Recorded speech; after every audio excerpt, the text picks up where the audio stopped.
La città di Palermo è vicina ai giovani aggrediti, prima con frasi omofobe e poi accerchiati e picchiati. Nessuna violenza gratuita può essere tollerata. A parlare è il sindaco di Palermo, Roberto Lagalla, che sposa l'appello dell'arcivescovo Corrado Lorefice ai giovani per la tolleranza e il rispetto. È una città indignata quella che apprende che dopo le aggressioni e le violenze legate alla Movida tornano anche gli eccessi d'odio omofobo. Protagonisti involontari 6 giovani che sono stati prima accerchiati e picchiati da un branco di 12 bulli a pochi passi dal Teatro Massimo, nel pieno centro della città. I ragazzi che erano appena usciti da un locale stavano passeggiando ma sono stati prima insultati con frasi omofobe, poi aggrediti e picchiati. 2 delle vittime sono però riusciti a scappare e chiedere aiuto ad una pattuglia di polizia. All'arrivo delle forze dell'ordine gli aggressori si sono dileguati ma scappando hanno minacciato le loro vittime intimando di non raccontare l'accaduto. È solo l'ultimo episodio di violenza gratuita, una violenza che non si riesce ad arginare. Nonostante ciò, niente militari in città. I pochi che sono stati dispiegati a Palermo collaborano con la polizia ferroviaria e operano nei pressi della stazione centrale, ma non nelle aree della Movida. Proprio nelle zone della Movida, ieri, in mezza giornata, sono state raccolte 500 firme in un gazebo allestito in fretta e furia nei pressi di una chiesa. Firma con le quali gli abitanti del centro chiedono più controlli e più sicurezza. Ma intanto i controlli si scontrano invece con i commercianti più che con i violenti. A Mondello, zona dove si vuole spostare la Movida, la polizia chiude il locale da ballo ex Arena, ma il titolare insorge e parla di amarezza perché tutto è in regola e contro il sequestro presenterà ricorso al TAR. Ma il clima d'odio non si respira soltanto in strada, secondo il comitato Esistono i diritti, si respira anche in consiglio comunale, dove una frangia della maggioranza porta avanti chiaro ostruzionismo alla mozione che punta a far registrare le famiglie omogenitoriali, un atteggiamento, secondo il comitato, che dà forza agli odiatori. Anche secondo le opposizioni il degrado culturale della città è frutto delle scelte politiche di questa destra.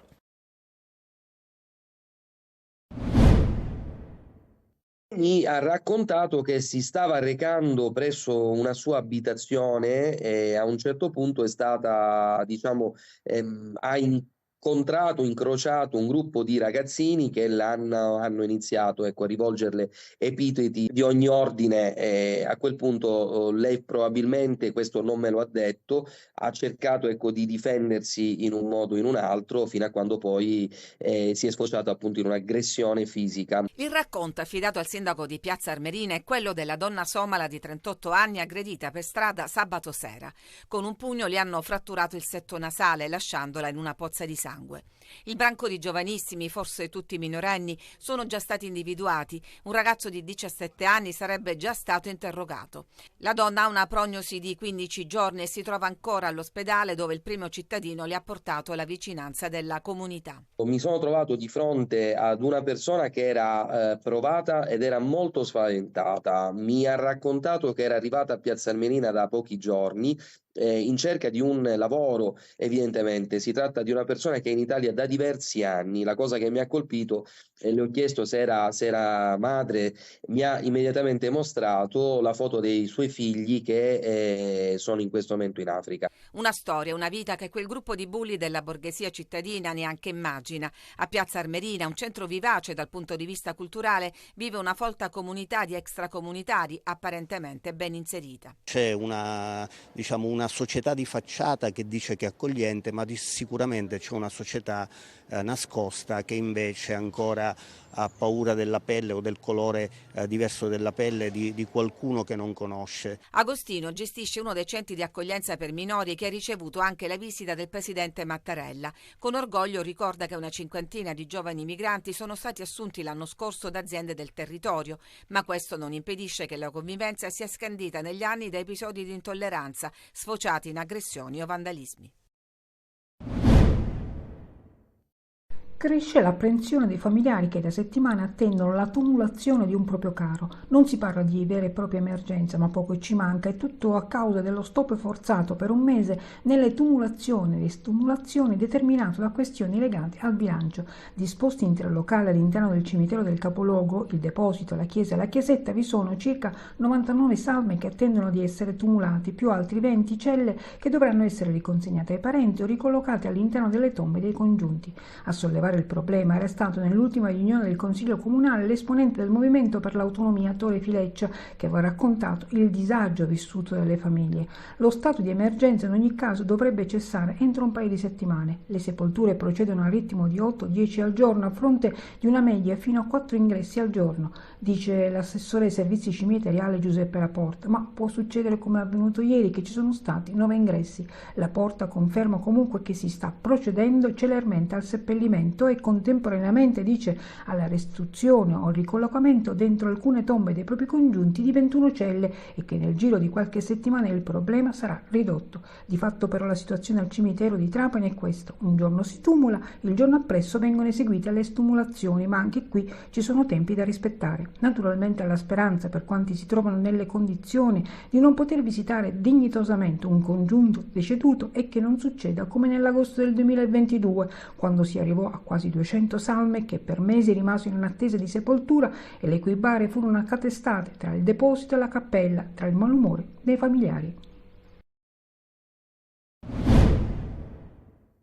Non ha retto alla detenzione. Al momento non vi sarebbe altra spiegazione dell'estremo gesto compiuto da un detenuto calabrese di 59 anni. È stato recluso dopo essere stato arrestato dalla squadra mobile di Crotone e si è suicidato nel carcere Pasquale di Lorenzo ad Agrigento, dove è stato ristretto in regime di alta sicurezza. L'uomo avrebbe utilizzato le lenzuola per impiccarsi in cella. Inutile l'intervento degli agenti della polizia penitenziaria che hanno tentato di soccorrerlo e strapparlo alla morte. La procura di Agrigento ha avviato un'inchiesta. L'autopsia ha confermato il suicidio. Poche settimane addietro il carcere di Agrigento è stato teatro di una sommossa interna ad opera di una cinquantina di detenuti che hanno vivacemente protestato contro le precarie condizioni di vivibilità, in particolare per il non funzionamento degli impianti di riscaldamento. Le forze dell'ordine hanno sedato la rivolta e arrestato 9 detenuti. Dall'inizio del 2024 sono già 5 suicidi in carcere in Italia. Altre 14 morti sono segnalate per cause naturali. Il garante dei detenuti punta all'indice contro il sovraffollamento delle carceri e chiede l'applicazione delle pene alternative al carcere qualora si tratti di reati di minore gravità, attenuando inoltre il ricorso alla custodia cautelare preventiva. Tra le diverse proposte, la Lega ha recentemente auspicato che gli stranieri, che rappresentano quasi la maggioranza della popolazione carceraria, scontino la pena nei loro paesi d'origine, risolvendo così il problema del sovraffollamento. Ovvia è la necessità di tracciare e concretizzare un piano di ristrutturazione e costruzione di nuovi penitenziari in Italia.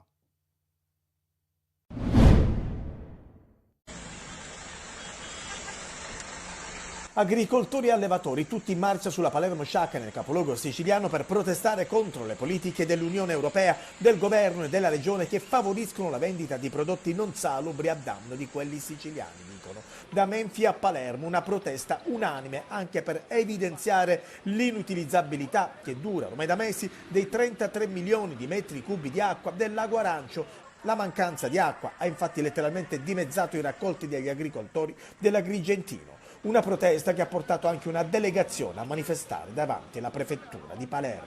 I motivi della protesta scaturiscono dal fatto, in primis, dalle politiche scellerate della Comunità Europea nei confronti della nostra amata Sicilia. Ad esempio, con l'introduzione ora dell'IRPEF sui terreni agricoli che noi imprenditori agricoli e coltivatori diretti dovremmo pagare. E il problema è che la crisi ha preso tutto il comparto agricolo zootecnico, quindi direi che parliamo di tutti, parliamo dell'Europa che ci ha messi in ginocchio. Nel mio ambito, per esempio, ha autorizzato l'utilizzo dello zucchero nella manipolazione dei vini in Germania, ovviamente. Da noi è assolutamente vietato, quindi quelli possono fare il vino aggiungendo lo zucchero, mentre qua da noi si chiama sofisticazione. Nei giorni scorsi l'assessore all'agricoltura Luca Sammartino ha dato notizia della pubblicazione di un decreto per cui sarebbero previsti solo 25 milioni di euro che individua le zone interessate per far sì che i lavoratori possano beneficiare di un'integrazione salariale, misure che non basterebbero a dare sostegno a un settore in aperta crisi.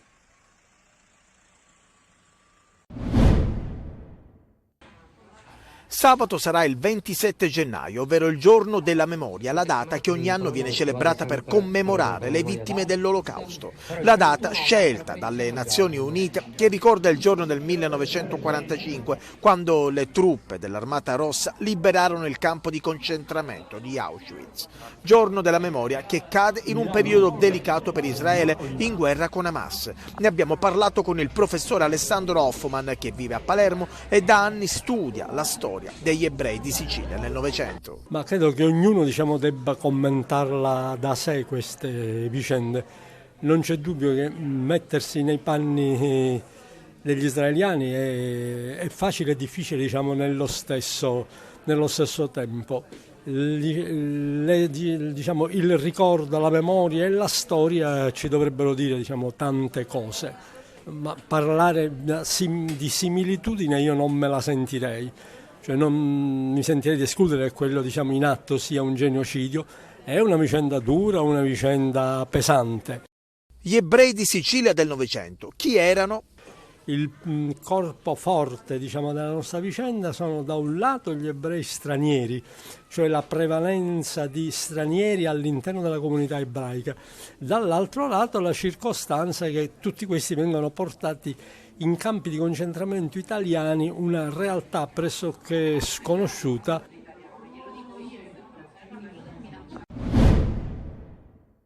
Al via i pagamenti per l'assegno di inclusione, la misura rivolta ai nuclei familiari in cui ci sia almeno un componente minore, disabile o over 60 che dal 1 gennaio di quest'anno ha mandato in soffitta il reddito di cittadinanza.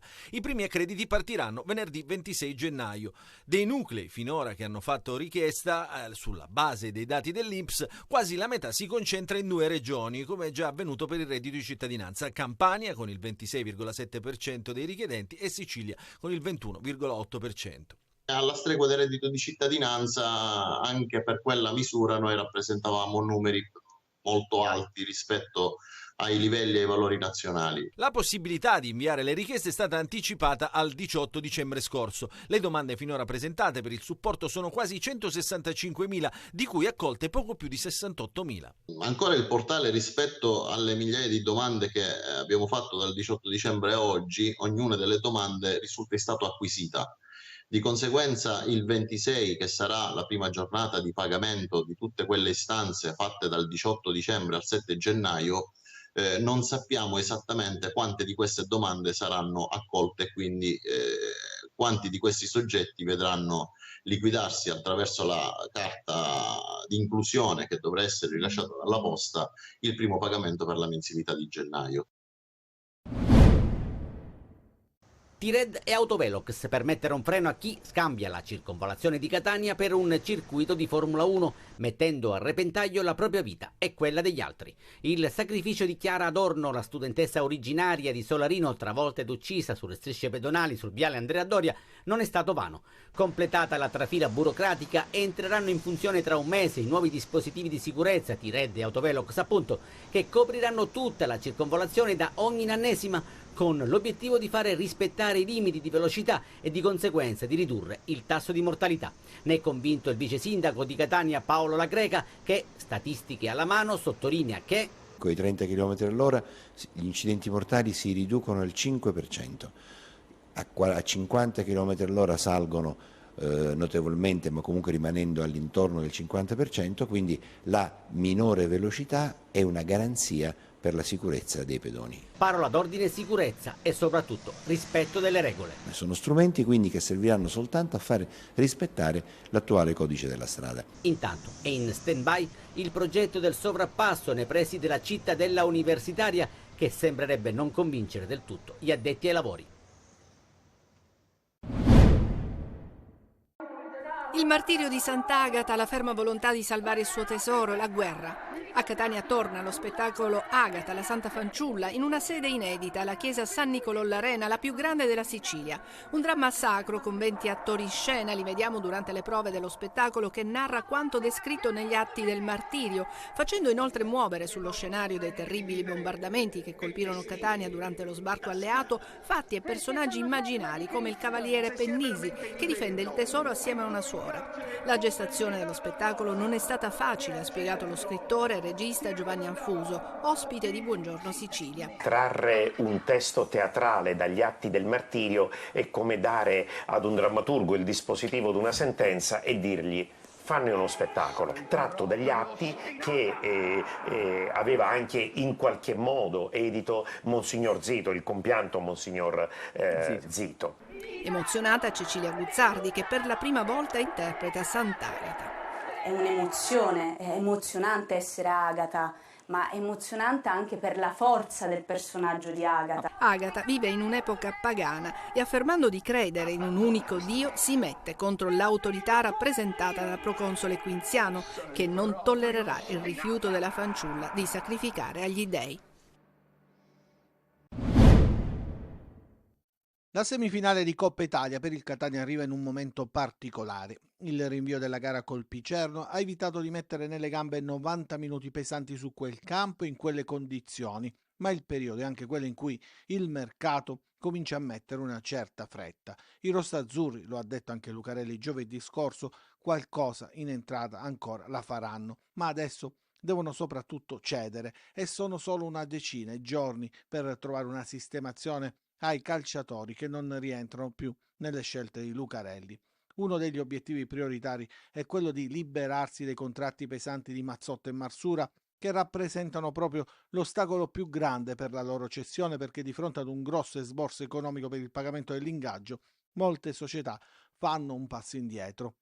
Ma attenzione anche alle condizioni di Silvestri, perché il probabile arrivo di Andrés Teio dal Benevento potrebbe portare la società rossa-azzurra a decidere di salutarsi anche con il centrale, tornato in estate dal Modena. L'addio di Livieri, inoltre, dovrà comportare l'arrivo di un 12°, comunque un portiere che possa giocarsi con Beders la maglia da titolare tra i pali. Taranto e Foggia invece stanno valutando Rocca e diverse richieste arrivano anche per Ladinetti.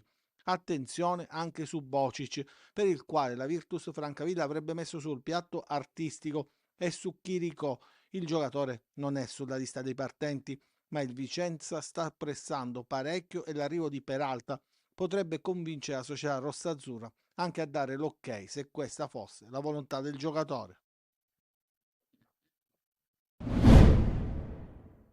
La possibile svolta in 8 giorni, da Caserta al Taranto, con tante similitudini. Il Messina ha vinto entrambe le partite contro avversari in lotta per un posto in B, interrompendo 2 serie utili. Di 6 risultati quella dei pugliesi, di 12 dei campani, senza subire reti e svoltando in classifica fino ad una zona di parziale tranquillità. Buona prestazione dei giallorossi, che a fine gara hanno ricevuto i complimenti dal tecnico Modica per la 4ª vittoria negli ultimi 7 incontri, con una media di 2 punti a partita.